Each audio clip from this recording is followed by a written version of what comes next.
तो सत्संग की महिमा रामघाट पर है। जैसे हमने पहले चर्चा की, तीर्थ क्षेत्र का पहला स्थान भरतकुप, जहाँ पर भरत ने अपने संचित पुण्य को भगवान को अर्पित कर दिया और वो तीर्थ बन गया। जब कोई भगवान को अपने पुण्य दे देता है, अपना मन दे देता है, विसर्जन कर देता है, भगवान के चरणों में समर्पित कर देता है अपने को, तो फिर चित्त शुद्धि की ओर बढ़ जाता है।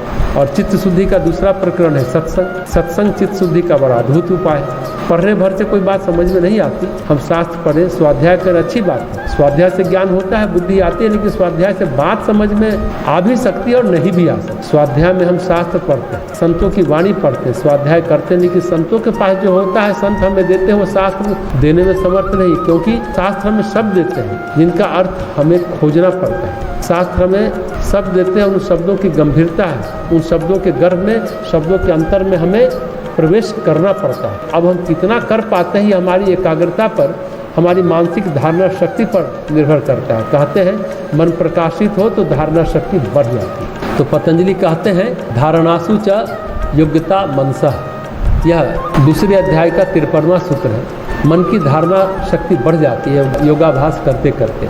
मन कितना धारण करता है, बादल बरस रहे हैं, सरोवर होगा तो पानी टिक जाएगा, नहीं तो जल बह जाएगा।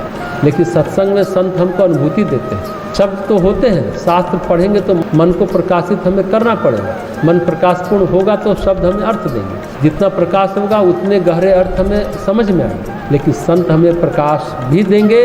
संत के पास जब हम बैठेंगे तो उनकी तपस्या, उनकी ऊर्जा, उनकी आध्यात्मिक अनुभूति हमारे अंदर संप्रेषित होगी। संत हमारे अंदर संप्रेषित करेंगे प्रकाश को, तप को, ज्ञान को और अपनी अनुभूति को। संत शब्द देते हैं, लेकिन केवल शब्द नहीं देते, संत हमें अनुभूति देते हैं। इसलिए संतों का संग सत्संग कहलाता है। संत बैठे हैं तो सत्संग आरंभ हो जाता है। भगवान ने गीता में भी कहा है, जब मेरे भक्त आपस में मिलते हैं तो मैं उन्हें बुद्धि योग देता हूँ। यानी बुद्धि उनकी इतनी निर्मल, इतनी प्रकाशित होती है कि उसमें वो योग कर लेते हैं। चित्त का रूपांतरण होता है। चित्त शुद्धि का अगर हम कहें सबसे प्रभावकारी, सबसे सरल उपाय क्या है, तो वो सत्संग है। इसलिए गोस्वामी जी ने सत्संग के लिए, सत्संग कृपा के लिए कई पंक्तियां रामचरितमानस में कही है। संत कृपा बिनु भगत नहीं, संत कृपा ना हो तो भक्ति नहीं आती है। सत्संग के लिए कहते हैं सत्संग मुद मंगल मूला, कहते हैं सत्संग से सभी अमंगल टलते हैं, सभी मंगलों का मूल है। मोद का मूल है, आनंद का मूल है सत्संग, जड़ है ये। कहते हैं सत्संग से बड़ा सुधार होता है। सठ सुधरही सत्संगति पाई, पारस परस सुधातु सुहाई। पारस छू ले तो लोहा सोना हो जाता है, स्वर्ण की तरह चमकने लगता है, ऐसी कल्पना है। संत छू ले तो संतों का स्पर्श हो जाए तो जीवन संवर जाता है। अनगर जीवन, मैला जीवन धुल जाता है। कहते हैं बिनु सत्संग विवेक न होई, राम कृपा बिना सुलभ न सोई। सत्संग के बिना विवेक नहीं होता।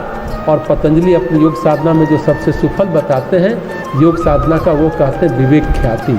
विवेक चरम पर पहुंच जाए, वही तो बात है। तो वहीं पर चित्त रूपांतरित हो गया, चित्त प्रकाशित हो गया, वही तो बात हुई। गोस्वामी जी एक अन्य प्रसंग में कहते हैं, शबरी के प्रसंग में कहते हैं, जब नवधा भक्ति का प्रसंग आता है तो कहते हैं प्रथम भगति संतन कर संगा। सत्संग मेरी प्रथम भक्ति है। यानी कि चित्त रूपांतरित होने लगे, चित्त में रूपांतरण का प्रारंभ हो, रूपांतरण की प्रक्रिया आरंभ हो, तो शुद्धि की प्रक्रिया धार पकड़ लेगी, वेग पकड़ लेगी, चित्त शुद्ध होने में गति आ जाएगी। तो ये कब होगा? ये सत्संग से होगा। सत्संग का सुबास, सत्संग का लाभ, तुलसीदास जी ने कहा है कि जहाँ सत्संग हो रहा हो सोचो वहाँ घाट स्थापित हो गया। घाट क्यों? जहाँ कथा की सरिता बह रही है वहाँ भक्ति बह रही है, वहाँ राम भक्ति प्रवाहित हो रही है। जहाँ से हम उतर करके राम भक्ति में स्नान कर सकते हैं, राम भक्ति में अवगाहन कर सकते हैं। भक्ति कहाँ प्रवाहित हो रही है? जहाँ सत्संग हो रहा है।